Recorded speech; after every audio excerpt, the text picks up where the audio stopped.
Both side on the exhaust system you had to build up yourself? Yep. Now there's a fresh majored 160 horsepower Hispano Suisse In there? Gee willikers. It's already got 2 hours. All systems now are restored to airworthy condition, pressure checked. And you're taking this down to San Diego Aerospace Museum this coming Monday? If Day after weather tomorrow, permits, if the weather. What, are you going to take it in a flatbed or something? I've got my own trailer. I see. No instrument panel, no throttle quadrant, no instruments, no throttle linkage. Was it in the Weeks Museum down there? Or No. what? No. What was the name of that museum it was I'll in? speak slowly. Dolph Overton. Oh, And the name of it was Wings and Wheels. that's it. Wings and Wheels. That's why. Yeah. Okay, so you're into modeling too, now. Yeah, but not much for the last year. Yeah. Well, this is where Jim does his dirty work right here. It's my playhouse. His playhouse. He plays here every Sunday. He says Sunday is his day to play. And boy, he's got memorabilia that just won't quit. Well, there's about 8 boxes that aren't up. Oh, is that right? Gosh. Now there's a real model there. Those are kind of models we like on Saturdays, right? Well, how did you get it back from Florida, Jim? We put it in a moving van with 3 other airplanes. I see.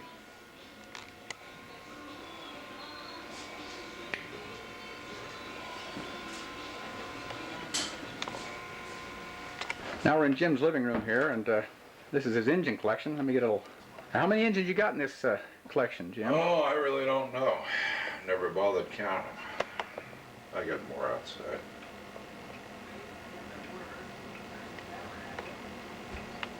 They're all runners. None of those are lookers. Here's a GHQ that Jim said he bought back in the early 40s, right, Jim? Yep. For $2, America's Hobby Center, New York. They sent him parts for 2 engines. He picked the best parts, threw the rest away, assembled it, put it on a stand. Since 1940, he never ran it. Last year, he fired it up, put a different needle valve in it, and it just ran like a dream with glow fuel. How about that? There's a 1935 Irwin Olson engine that Irwin himself has seen, and a nice clean collection. Now, when was it you went down to check out this P40 down at San Diego? That was in October of '86. We went down and supervised their crew and totally disassembled it at Gillespie, trailered it downtown to the museum, and then put it in and reassembled. And what year was that? 1986. I see. Okay. We're still active, but not that much. You'd never know we had anything to do with airplanes.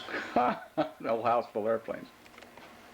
Yes, sir. Jim's a man after our own hearts. He loves World War I. Airplane in, she goes out. Jim's just been inducted into the World War I Hall of Fame, right? Yeah. Gunnersville, Alabama. Not yet. That's Well, next summer. hey, it's a foregone conclusion. We're going to vote for you. This was the tail covering, the rudder covering that came off the Spad when Jim picked it up in Florida. It's not accurate markings, but it sure is colorful. Yards. Yeah, the only thing is I worked the force vector after peeling the wing off twice in 2 years. Is this a kit, this triplane? Yeah, that's one of the early ones. It's not a VK. It's too big for a VK kit, isn't it? Yeah. It's hanging on the wall. Wires are over there. Is that a Miss America there? No. No, that's Scientific. a flying Quaker, Oh, yeah. followed by There's a Denny plane. Denny Jr. Oh, about that. And a Quaker, A yeah. Red Zephyr. Yeah. And they're all aerobatic. I figured it would break up. Well, Jim said to wait till the sun came out. We'll bring the old Albatross out of the van. We'll get a picture of him alongside of it. And we'll send him a copy of that.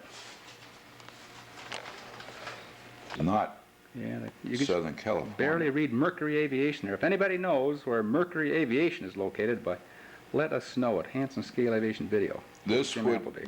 would be taken in about 1924 or 23 in that period. And if you look carefully up here in the picture with a magnifying glass, it is another picture of the same airplane. I'll be darned. Jeez. Yeah. So the search is on for any information. When will this be ready for display at San Diego? Give me an idea. Probably next summer. Okay. Got all the fabric work to do yet. A lot of wire work to do. So all the fittings, some original, some are reproductions, right? On the fittings, most are original, other than the ones I've built that were missing.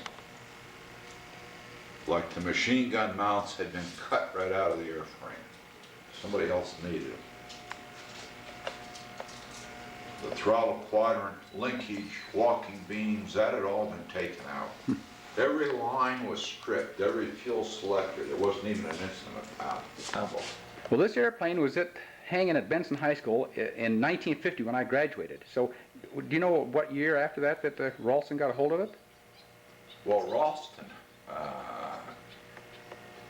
I think 1951. Well, that's about right, yeah, because I went back to the Benson Tech Show a few years later and it wasn't there anymore. Yeah. And then you say he might have got rid of it to Pete Bowers, and then Bowers sold it to the Wings. Well, Ralston tore it down because I've got all his written notes. Oh, I see. And he recovered it. Old Swede's still kicking around too, you know. Then, well, I don't have a current location or address on him. I have. Well, he should be Hillsborough Airport somewhere. I mean, Hillsborough Aviation. But that's what I did during the 50s when I got beat up a bit, huh? Well, I think everybody souvenired it. Yeah, jeez. Or the parts were taken from this to go in another restoration because, see, Jim Petty was starting to work on his Pad 7 then. Uh-huh. The stitching how? Just with just the white glue, Jim. Yeah. Yeah. Yeah. Well, this is Jim Appleby, the guy that built the full-scale Von Hippel Albatross D5A, and You know that was his third or fourth. Oh, is that right? Oh yeah, Did he lost a lower wing off a D5. Oh yeah? D5A, he would have been dead. Wow. And got it down all right. But then they court-martialed him because he ground looped it. Uh-oh. Now, the one that's at Champlin Fighter Museum, who flew that one? That is another version from the same squadron. Without looking it up, I wouldn't try to go from memory. Uh-huh. That's the old Dragon. Oh, yeah. Yeah, that's kind of a scary-looking fuselage. Yeah, it's... We had a nice tour through Champlin about a year and a half ago with Lou Proctor, you know. Oh, yeah. And he told us all about it. No, I'm one of Doug's curators. Yeah. We're going over next week for 10 days. 1920, was it, when they shot these off carriers? And you built two of these replicas, did you? Yep. Or rebuilt from... No, we built. Scratch You built. scratch built them, so they were Sure. they were replicas. And then we rebuilt one original. Uh-huh. And you say you enjoyed flying these 28s, right? Oh, the 28 is beautiful. Yeah, this is the sweet flying airplane. This is my beauty. The 28 flies the best. These two snap rolls like Yep, you would yep. believe. I can loop this thing and do a snap roll to the top real easy. Well, you can do the same thing with the airplane. Is that right? Just pull it too hard in a loop and it'll give you a perfect snap. Yeah. Of course, you built it so the top wing didn't tear off on the dive, though, didn't you? Well, we did a complete study on that. Uh-huh. I had ours up to 240 miles an Oh, hour. well, hell. We had no problem. I think those guys were tearing them off at, what, 180 miles an hour in France, weren't they? Yeah, but the way they were built, they should Yeah. have come off less than that. Yeah. Now, what are you checking for, I'm Jim? checking the gap fairing Oh, I see. in the center of the attach point of the two lower wings. I see. Of course, the piece of tin that's down there doesn't belong there either, but this is a model. Yeah. Well, like you say, you can only do so much. And, No, I could never put it on ours because uh-huh. I never found accurately how it was attached or what the design was till I went to the Transportation Museum in Lucerne, Switzerland. Oh, yeah. Theirs has that fairing. That's where Lou got the picture that appears on the kit box, isn't it? Yeah.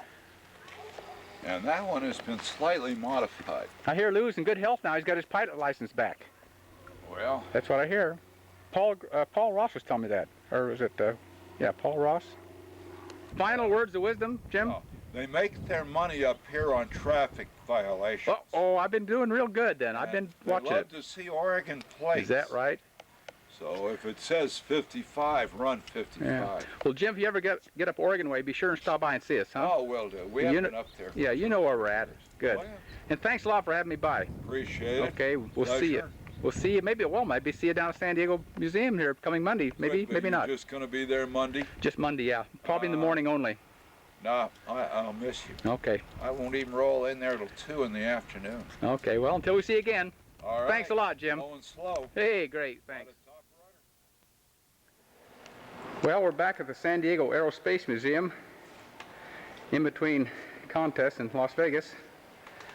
We thought we'd stop by and get some still pictures of the Jim Appleby full-scale albatross in my quarter scale.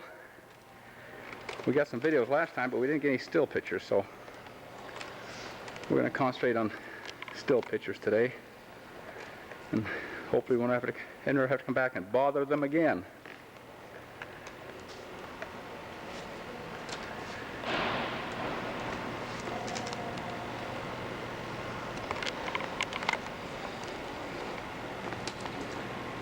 Jim Appleby can really build airplanes.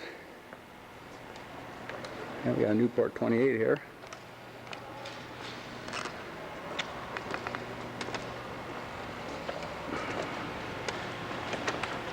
Nice airplane, huh, Jim?